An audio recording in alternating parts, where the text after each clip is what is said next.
Biasa ya. Kita kita sekali lagi hari ini kita masuk di sesinya Mbak Kontring ya. Sambil kita baca. Oke, Mbak Kontring luar biasa. Apa lagi ada kegalauan dan kegelisahan yang ingin disampaikan kepada teman-teman ya?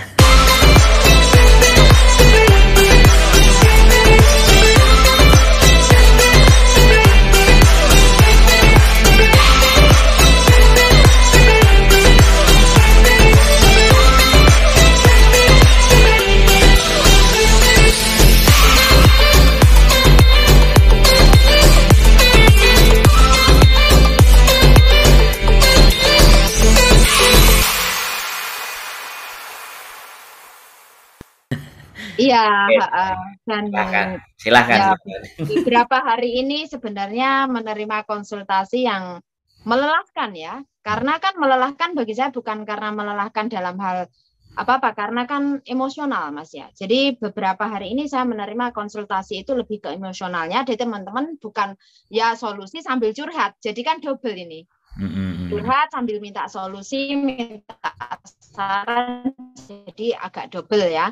Dan di sini ada beberapa kasus, diantaranya adalah satu anak dari Taiwan yang belum tahu peraturan. Maksudnya peraturan di Taiwan sama di Hong Kong kan otomatis berbeda nih, ya kan? Nah, terus yang kedua sudah pernah ke Hong Kong dan sudah tahu peraturan tapi mengalami kebingungan.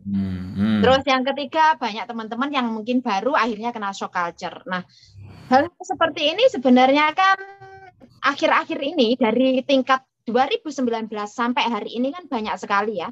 Kan sudah sering kita share juga banyak sekali yang mengalami peningkatan stres ini dan kita tidak bisa menghindarinya. Dan tidak hanya terjadi pada teman-teman kita, bahkan termasuk warga lokal atau majikan juga. Dan kalau kita minta maklum, kita itu sudah cukup maklum sebenarnya. Ya kan? Tapi bagaimanakah menempatkan maklum yang sebenarnya disinilah yang mau saya sampaikan kepada teman-teman.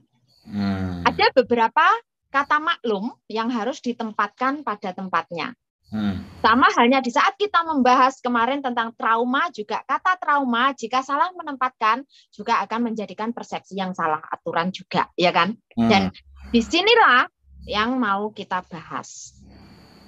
Ya, luar biasa ya. Jadi pemakluman yang kayak gimana yang kita harus berikan ya, pemakluman yang seperti apa yang seharusnya kita apa ya sampaikan, atau pemakluman yang bisa diterima seperti itu. Betul. Ya. Oke. Nah, oke, dari masalah pemakluman tersebut kok tadi ada video rekaman, ada bagaimana, seperti apa, ada yang curhat ke sampean, itu curhatnya kayak gimana dan seperti apa, boleh kita naikkan ke atas ini. Oh, boleh. Nah, ini ada kan yang satunya adalah tentang yang di Taiwan itu tadi ya. Jam 1 sampai setengah 2 ya. Nah, itu ngapain aja Mbak? Ini yang di Taiwan. Standar itu standar jam 12 standar. Oke. Jadi kerja bangunnya jam berapa? Jam setengah 7. Bangunnya? Setengah 7. Setengah 7. Terus tidurnya? Ya jam segitu. Jam 1, jam 2, pokoknya selesai jam 1, jam 2, standar jam 1 ya. Itu ngapain saja? Ya semuanya itu dilapin dan tembok, semuanya itu dilapin. Kalau intinya kan golek-golek kerjaan ya.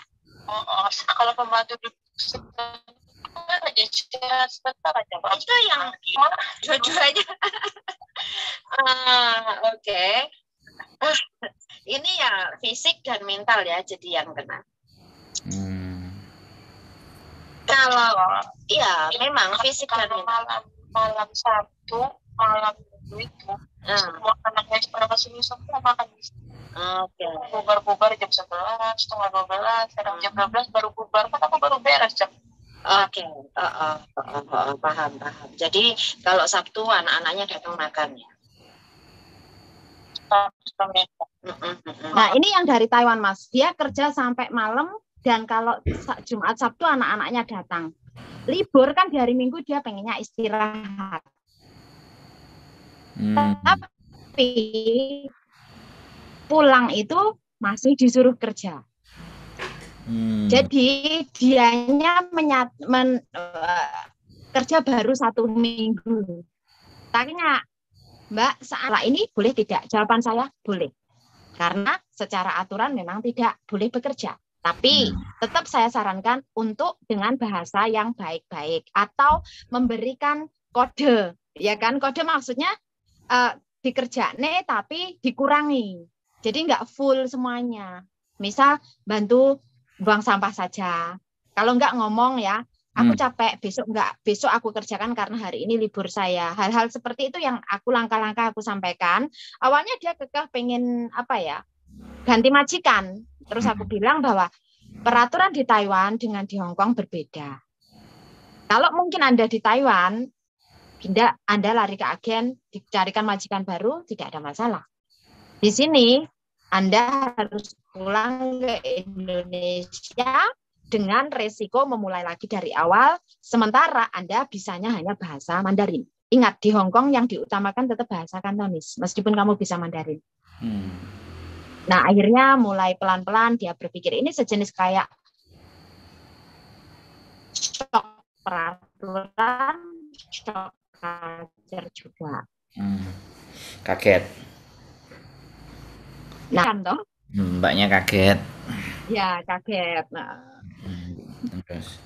Jadi itu juga cerita, jadi sampean ngasih tahu ya penguatan mental sama dia karena di Taiwan nggak ada masalah ya kan. Betul kan kebanyakan akhirnya kan kemarin aku buat video pendek kan dan saya selipkan link-link peraturan yang di Hong Kong itu kan bahwa Taiwan sama Hong Kong itu berbeda Mbak. Itu kan karena di situ banyak loh teman-teman yang komen dari Taiwan, kalau di Taiwan begini Mbak, kalau di Hong Kong begini. Dan saya rasa bagi teman-teman yang di Taiwan menyatakan lebih baik di Hong Kong ada peraturan jelas kontrak kerja standarnya. Artinya memang standar kontrak kerja sekali lagi di Hong Kong itu lebih jelas ketimbang yang lainnya. Memang keuntungan kita di sini. Kenapa? Di sini mindset teman-teman harus benar-benar dirubah. Yang selalu menyatakan, aku ki mau pembantu. Babu, kata babu tolong dihilangkan, itu saja. Jadi diubah menjadi menghargai diri sendiri lah, ya kan? Iya, saya memahami dan baca komennya kontroversi sampai ke bawah. Cuma ya saya nggak, sekali lagi pro kontra itu akan terjadi. Akan ada, ya. Jadi di sini yang mau saya tegaskan ke teman-teman, mari sama-sama merubah mindset kita untuk memberitahukan pada dunia atau bahkan pada diri kita itu punya nilai. Kita itu bukan sekedar oke lah kamu menyatakan kita babu, tapi kita bukan babu biasa loh. Ingat, Anda bekerja ke Hong Kong itu punya modal, dimodali, tidak nganggur. Modalnya apa? Bahasa Kantonis harus bisa, ya kan? Masak-masakan Cina sing duduk kebiasaanmu, masak kulinane masak sayur lodeh, kamu bisa coba. Terus ngapalnya bahan sup nggak mudah, coba. Itu kamu harus belajar memaksa diri Anda untuk bisa loh Mas. Nah itu adalah satu nilai plus gitu loh. Jadi mari sama-sama merubah itu untuk diri kita sendiri biar tidak ada celah bagi siapapun untuk merendahkan diri kita. Ya sebenarnya hal itu bagus. Cuman kan sekali lagi kita juga harus memahami cara berpikir orang kan. Karena saya lihat komen itu ada yang cara berpikirnya ya ngapain sih, ada yang bilang ngapain sih aku harus malu menutupi itu, satu. Yang kedua, ya siapa yang menghargai diri kita kalau bukan diri kita sendiri. Itu itu memang long term masalah yang sejak dulu, sehingga kenapa nama kita itu jadi sesuatu hal yang orang kalau dengar TKW terus babu. Jadi pada prinsipnya itulah sebenarnya. Tapi apapun yang mereka akan ungkapkan dengan jalan dan cara berpikirnya, saya pun juga di sisi lain tidak hanya sekedar untuk menyuruh mereka untuk menghargai dirinya sendiri, tapi saya lebih ingin menunjukkan ke bentuk karya. Jadi walaupun teman-teman bekerja, rumah sudah punya, semuanya sudah punya, jadi nggak ada masalah, tapi akan jauh lebih bagus lagi ketika mereka menunjukkan karya. Karya itu bisa main YouTube, karya itu bisa ibaratnya rias, karya itu bisa misalnya ngedance, karya itu. Jadi itulah yang pada notabene-nya sebenarnya dalam posisi berkarya itu otomatis kita nggak perlu merubah anggapan. Tetapi kalau hanya sekedar ya kan menyadarkan, membuat dari jalan berpikirnya untuk bisa berubah, bahwa kalau bukan diri kita sendiri siapa yang menghargai. Kalau hanya cuman di titik itu nggak akan bisa menunjukkan nilainya gitu loh. Karena namanya bekerja mau sampai di 2020 dan 2025 nanti, namanya TKW, semua posisi pekerjaannya sama. Yang menjadi pembeda adalah hasil karyanya. Kalau menurut saya. Iya, dan seharusnya kayak teman-teman ini bangganya begini.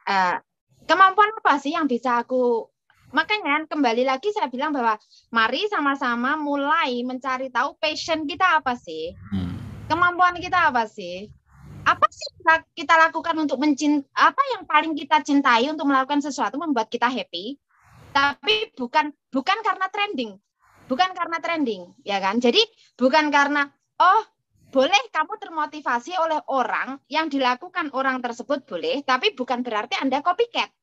Jadi coba mencari keautentikan diri. Setiap dari kita itu mempunyai the unique itu loh, Mas. Iya, tapi Ya, masalahnya mereka belum pada titik di mana itu. Ya. Nah, kita kalau mau membuat seseorang pada titik di situ, ya tidak dengan cara, artinya tidak dengan cara ngepush atau memaksakan cara berpikir itu kepada mereka. Yang jelas kita lempar sesuatu, biarkan mereka sadar dengan sendirinya. Kalau mereka sadar ya syukur, kalau enggak ya itu kembali ke jalannya. Kalau aku berbicaranya seperti itu. Yang jelas kita jangan berhenti untuk memberikan motivasi dan dorongan. Jangan pernah berhenti untuk menyampaikan hal-hal. Mungkin bisa jadi dengan omongan kita mereka tidak bisa membuka, tapi dengan baca buku, sodorin buku, atau justru sodorin konten, kita upload juga konten yang lain dari pemikiran orang yang lain, bisa jadi kan cara berpikir mereka terbuka. Harapan saya jangan sampean, sekali lagi aku berbicara, lelah pada di tengah jalan sesuatu apa yang sampean ingin cita-citakan. Itu loh masalahnya. Karena sekali lagi dengerin orang ngomong itu, ya sekali lagi dengerin orang ngomong. Kalau kita ndak mampu nyaring, kalau kita ndak mampu punya filter, kita itu ikut keruh loh, Mbak Bro. Iya. Energinya itu sayang. Energinya maksud saya itu loh. Jadi makanya kan arahkan juga untuk berkreasi. Ya. Kamu mau cari apa silahkan gitu loh. Untuk lebih mempermudah mereka itu menemukan siapa diri mereka sendiri. Karena nggak banyak orang yang mampu dan tahu sebenarnya apa sih yang menjadi keinginannya. Kalau dia sudah tahu apa yang menjadi keinginannya, dia cari cara lah. Ketika cari cara, bisa jadi di tengah jalan kok ada yang menarik di hal lain, terus akhirnya kan belok.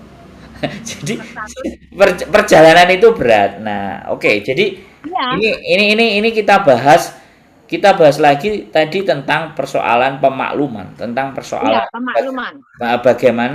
bagaimana kita menyikapi selain menghargai diri kita sendiri, terus bagaimana pemakluman yang kita berikan atas mungkin pekerjaan kita, atas job kita.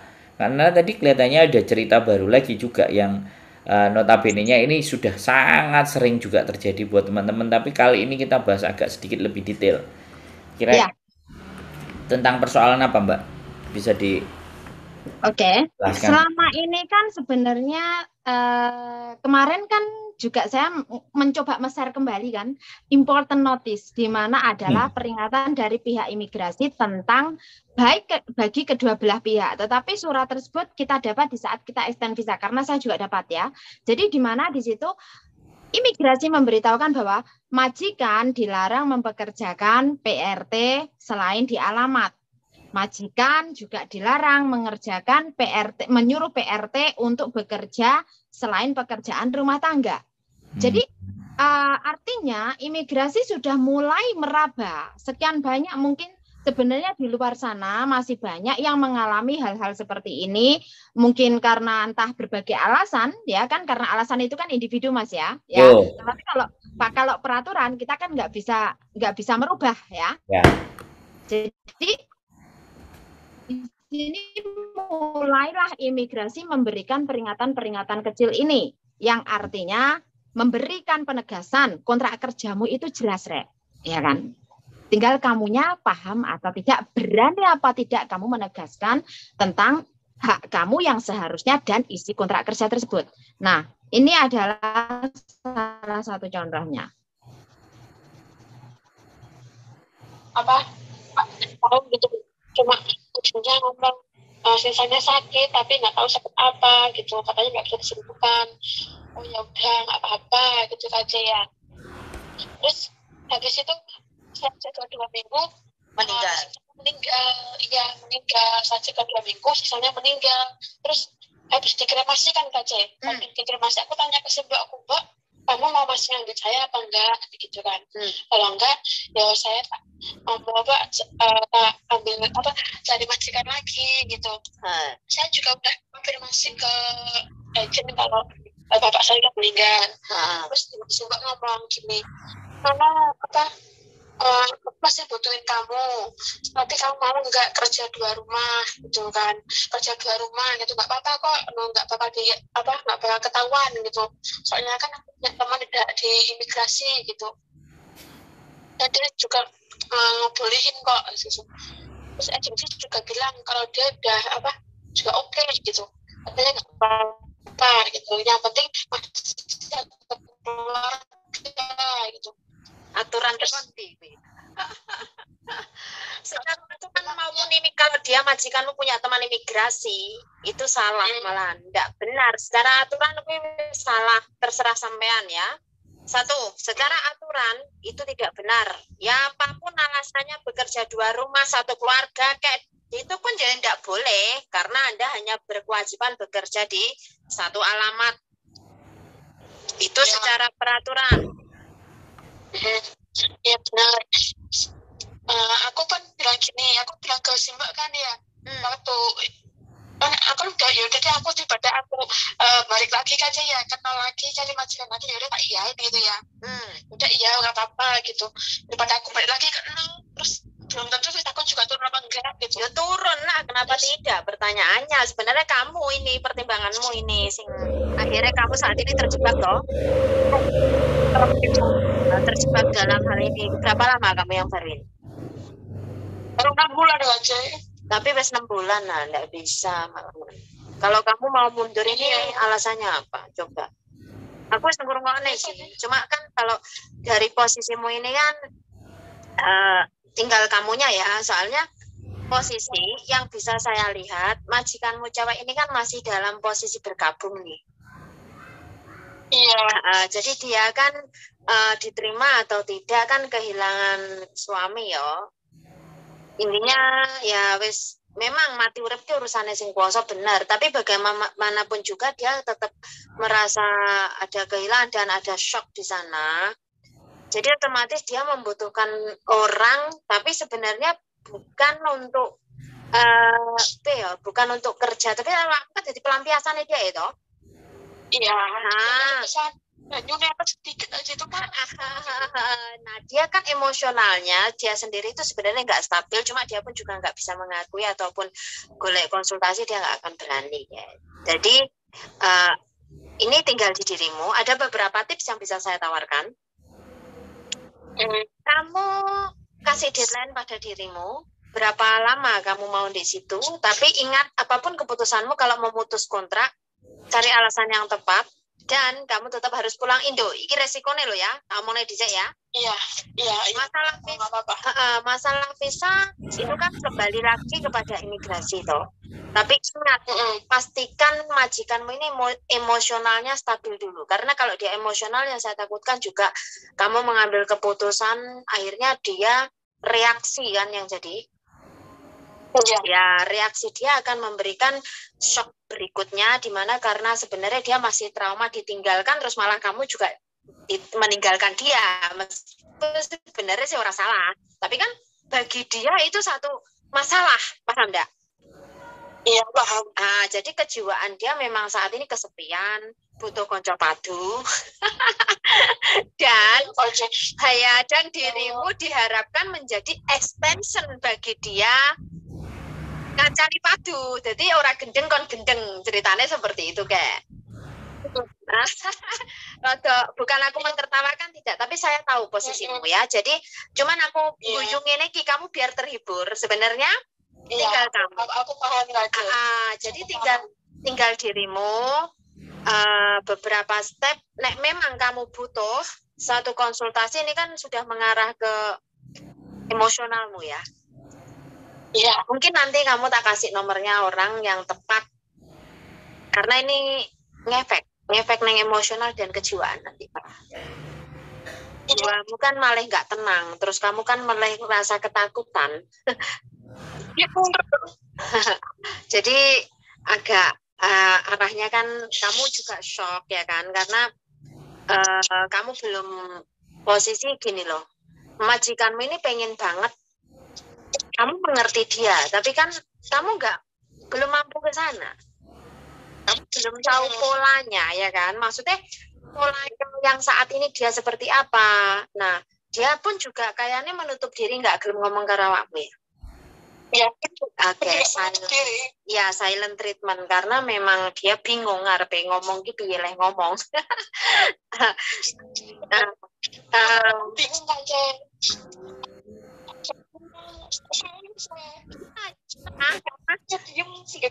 Karena dia belum siap membuka diri. Karena dia belum siap membuka diri, tapi ada beberapa konsekuensi loh ya ini nanti. Nek kamu tinggal, dia itu akan shock lagi, bisa juga reaksinya marah, bisa juga reaksinya nangis ya.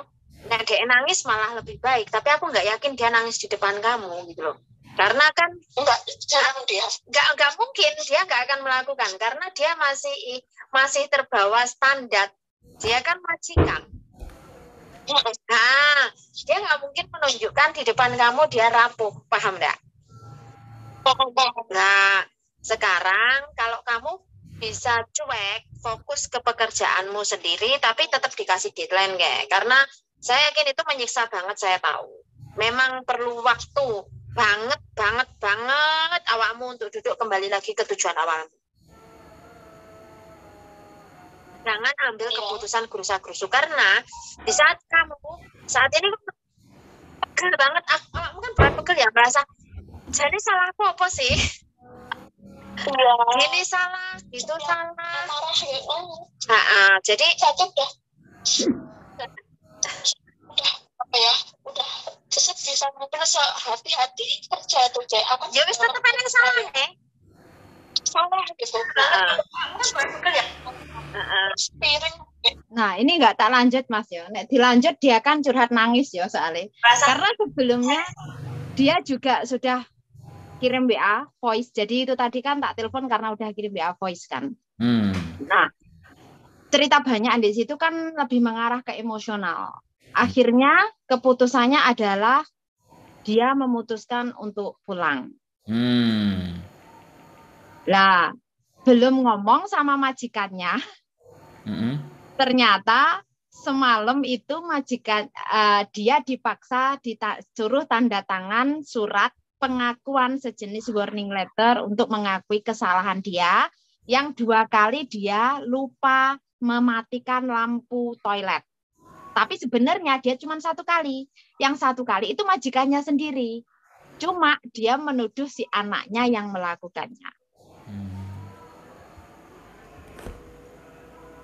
Jadi yang terjadi ini adalah majikan yang tanda tangan meninggal, majikan yang baru istrinya mau ambil tapi disyaratkan untuk 2 rumah.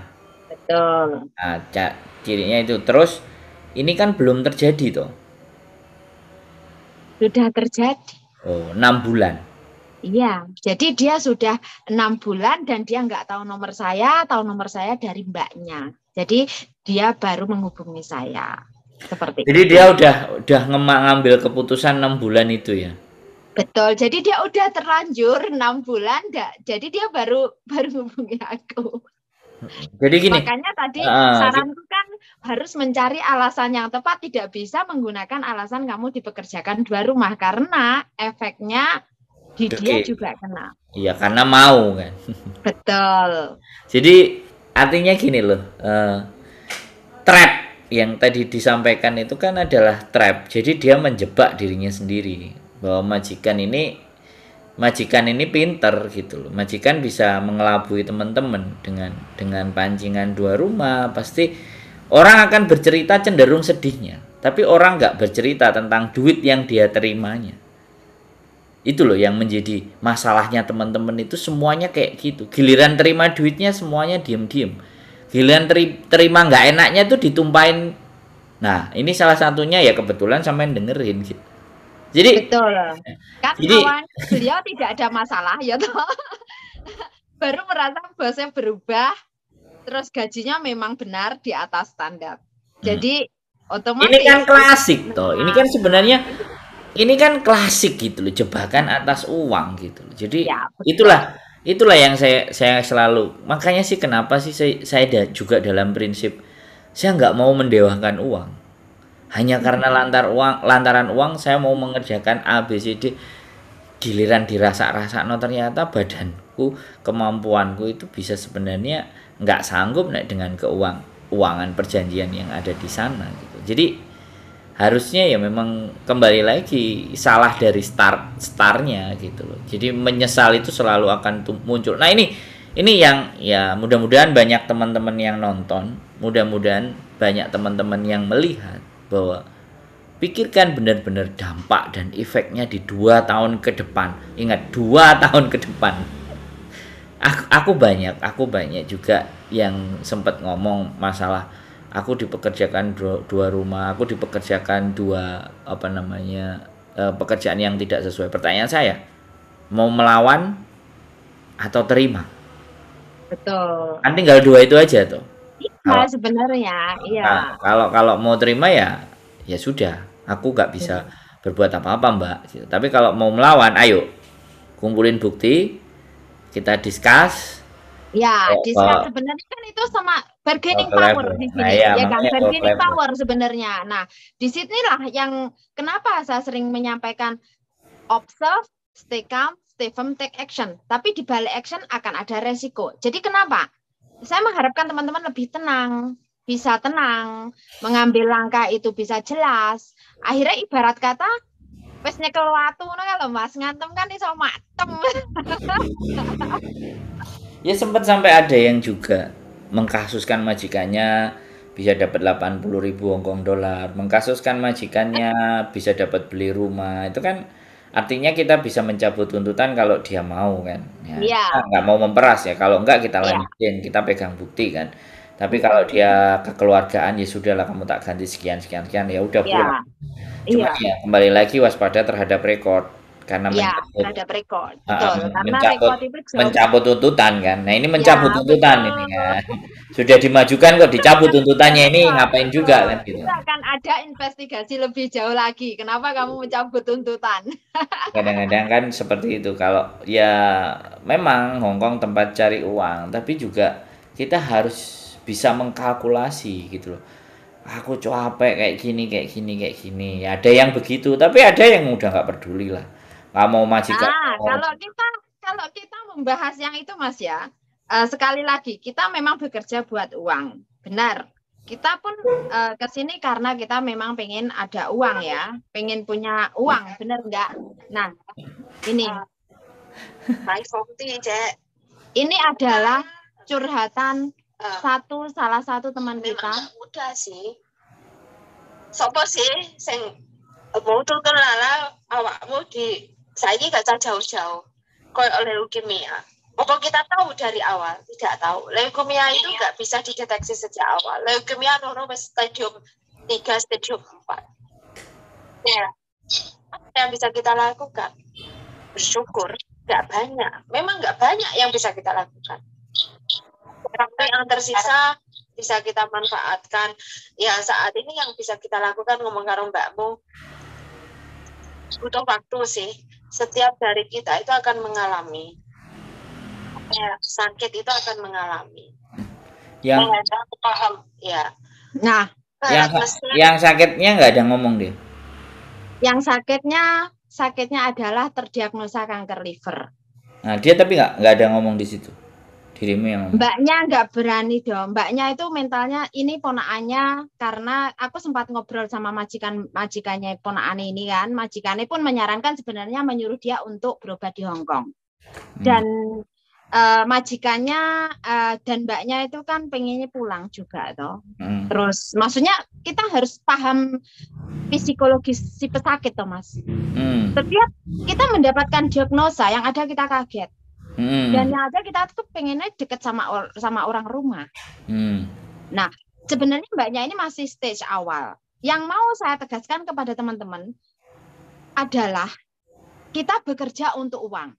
Nah, kalau ternyata setelah kamu bekerja sekeras itu dan akhirnya kamu sakit liver ini, gangguan liver ini apa sih? Sebenarnya adalah dari apa? Stres, kurang istirahat, asupan gizi tidak terpenuhi dengan baik. Benar kan? Memforsir tubuh kita dan otak kita. Demi apa? Memang demi masa depan. Tapi ada kalanya kita pun juga harus memperhatikan kesehatan kita, gitu loh Mas. Jadi dari rentetan ini tadi kan saling berhubung toh. Di mana satu disuruh bekerja di masa lemburnya, ya kan, dia harus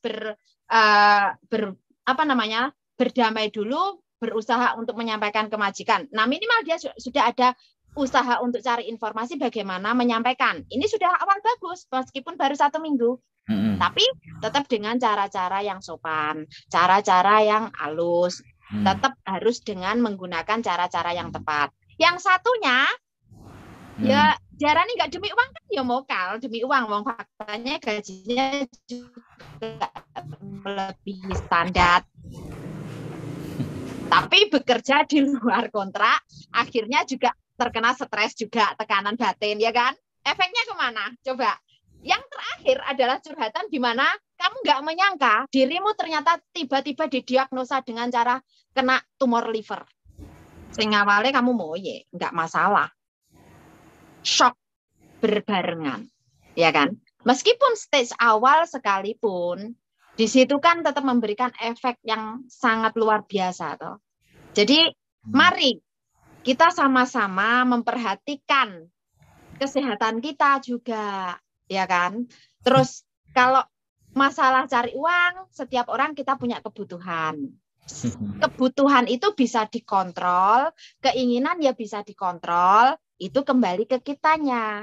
Tapi jangan sampai kita mengorbankan apapun hingga melupakan diri kita, sampai akhirnya oleh duit pun nggak bisa menikmati. Ya, kalau bahas masalah uang kan, ya saya sebenarnya nggak sepakat sih kalau ke Hong Kong itu mikirin uang, kalau menurut saya loh ya. Tapi semua hampir 99%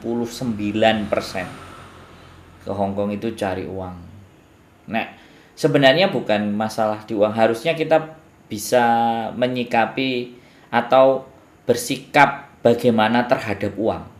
Sebenarnya di situ kalau kita bisa bicara agak sedikit lebih naik tinggi levelnya adalah perilaku menyikapi uang. Kalau saya lebih setuju kalian ke Hong Kong itu bukan cari uang, tapi memperbaiki kualitas hidup. Saya lebih cenderung ke situ. Nah, dengan cara apa memperbaiki kualitas hidup? Walaupun mereka ambil shortcutnya adalah uang. Karena ketika uang itu kita kejar, nggak ada batas loh. Betul. Tapi kalau mencari kualitas hidup, ya kan? Di saat dia cari uang, dia berpikir kualitas hidupku apa lagi ya? Selain menghasilkan uang dari sini, aku berkreasi apa lagi, berkarya apa lagi, sehingga kualitas hidupnya akan jauh semakin lebih baik. Tapi kalau hanya mencari uang, kualitas hidup kita itu nggak berubah. Enggak berubah. Yang ada berubah adalah gaya hidup. Ya, tepat. Dan akhirnya terjebak. Nah, kalau sudah gaya hidupnya pekerja keras. Gaya hidupnya pekerja keras. Dampak yang ditimbulkan. Tubuh itu, sekali lagi kan sampean ngomong, bukan robot. Ya. Ya, dia punya jam tidur. Organ tubuh kita itu juga punya batas. Ya, punya batas di mana bahwa kalau kulit itu regenerasi 28 hari sekali, kemudian mukosa di bagian mulut kayak sariawan itu beregenerasi sekitar 2 hari sekali, makanya sariawan itu 2 hari kalau daya tahan tubuhnya bagus. Kemudian apa namanya, rambut dipotong dia mau panjang lagi, tubuh itu berkembang. Dan banyak contoh sebenarnya kalau mau saya tunjukin, ada yang kena kanker rahim, ya kan, bahkan kakak ipar saya sendiri kena HIV, ya kan. Kemudian itu ya dari Hong Kong, ya cari uang dari Hong Kong. Jadi ini loh yang kembali lagi di mana bahwa kita harus terus kampanye di mana bahwa perspektif terhadap uang itu harus digeser. Yang paling penting adalah bukan uangnya, tapi bagaimana agar uang itu datang ke dalam tubuh, tapi hak-hak tubuh kita juga kita berikan. Ya. Jadi itu menarik ya. Jadi dan ini pasti perspektif pandangan teman-teman semuanya beda-beda. Tapi gak masalah. Pasti nggak salah. Betul. Kembali lagi, ya universal di situ. Ya. Jadi yang saya harapkan tegaslah di saat kalian memang harus menegaskan, ya kan. Kalau sesuai kontrak baik, penjelasannya harus jelas. Mas yang di kolom komentar, Kak C, saya kerja baru 3 minggu, tapi majikan saya juga mau menyuruh saya di luar kontrak 1 minggu sekali harus membersihkan rumah ibunya. Itu berarti saya harus tegas dong, benar? Nah, jadi di sini yang harus saya tegaskan benar, tapi ingat tetap dengan langkah-langkah yang tepat untuk menyampaikannya. Jangan hanya karena memang kamu tegas, terus gue bener dewe salah langkah yang menyampaikan, juga tidak baik efeknya. Karena setiap itu tadi, seperti yang saya sampaikan, setiap action Anda akan menimpa yang namanya resiko. Dan resiko terburuk pasti kamu kehilangan pekerjaan dong. Di saat kamu kehilangan pekerjaan ini, yang dilakukan teman-teman adalah satu, usahakan cari bukti, Thomas. Buktinya kalau disuruh dipekerjakan tidak sesuai kontrak apa? Alamat asli kontraknya, rumah yang disuruh dipekerjakan, penolakan Anda. Terus menyuruhnya itu kalau bisa dengan menulis. Jadi kalau dengan tulisan itu gampang. Kita menemukan bukti, ada chatnya, ya kan. Jadi terus Anda juga menolak, tapi ada pemaksaan, unsur pemaksaan, kalau enggak nanti kamu tak pecat dan lain sebagainya, kan itu ada. Tapi hari ini gini Mas, majikan juga mulai pengalaman, majikannya mulai pinter kayak, ya kan. Mereka lebih ke verbal biasanya, jadi mereka tidak akan lakukan dengan chat, ya. Jadi kenapa kalau memang langsung teman-teman lebih mendalami apa